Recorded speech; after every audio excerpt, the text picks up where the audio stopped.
name is Colonel Todd Krueger, and I'm the director of the Department of Defense Space Test Program, and also the chief of the Space Development Division, which is part of the Space and Missile Center for the Air Force.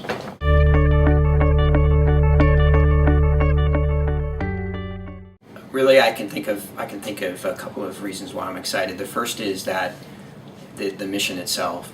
So the DoD Space Test Program provides space flight for DoD science and technology experiments, and it's a chance for them to come and get funded to get access to space. It's an avenue that they otherwise wouldn't have. And we also provide, on a cost reimbursable basis, missions, spaceflight opportunities for other government agencies.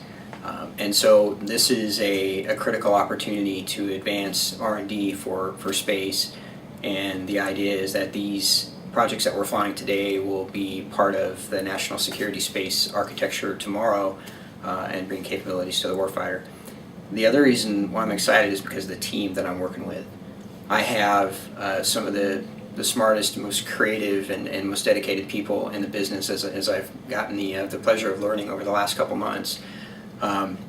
These people have expertise that spans from how to design a mission to how to build and acquire satellites to how to integrate onto a launch vehicle, and then all the way up through operations. So it's a small but effective team with a lot of expertise, very exciting to work with, and even kind of intimidating on some days. They're so good at what they do. So I'm excited to be a part of that, and my goal is to help them do that the best that I can. What I hope to bring to that is I have a fairly broad background in acquisition and leadership.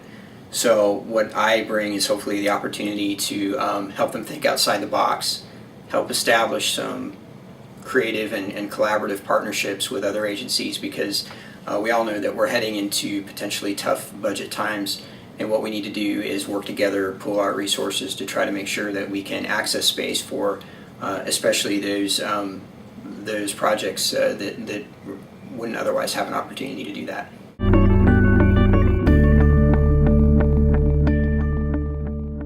The answer is definitely yes. And as a matter of fact, STP has been around for about 45 years. And over the last 20 years, we've done actually several coalition or foreign partnerships, mostly through NASA. So in the 90s, we flew STP payloads via the space shuttle up to the Mir.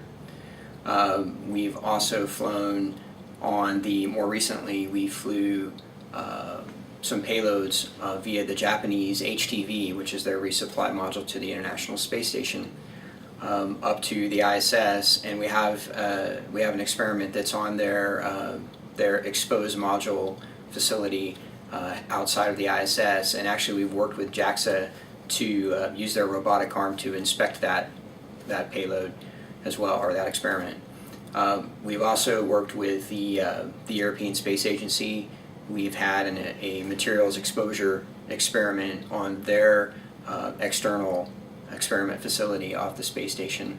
And then back to the Russians, we have been flying payloads on their Progress resupply shuttle up to the space station, and we actually have plans to do that in the near future as well. So we have a history of these partnerships, and we're going to continue to do that, and we're excited to do that.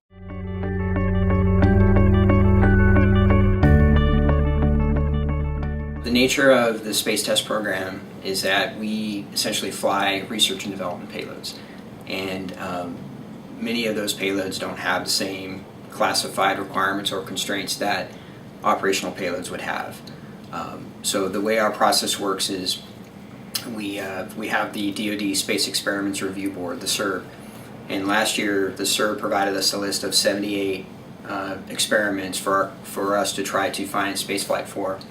Many of those on that list were completely unclassified and would lend themselves to the potential for commercial hosting. And of those, several of them actually came out of the university or graduate school community and have no classification whatsoever to them. The added benefit of trying to work with those guys is, in addition to having some benefit to the Department of Defense, obviously, there is a second order effect that they directly benefit the science and engineering education of the college students, and that's very important to us and the Department of Defense as well. Now, having said that, we understand that there are going to be some challenges that we're going to have to work through as we do commercial hosting, and we're taking that into account in our strategy. Yeah, the Department of Defense is very interested in the prospect of commercial hosting because we need to tap into every cost-effective means to access space. And so this is another potentially very good tool to put in our toolbox. The Air Force Space and Missile Center is standing up the new hosted payloads office, and they're going to be looking at hosting opportunities for the operational payloads. Over on the Space Test Program side, we're joining with them, but we're looking at the research and development side.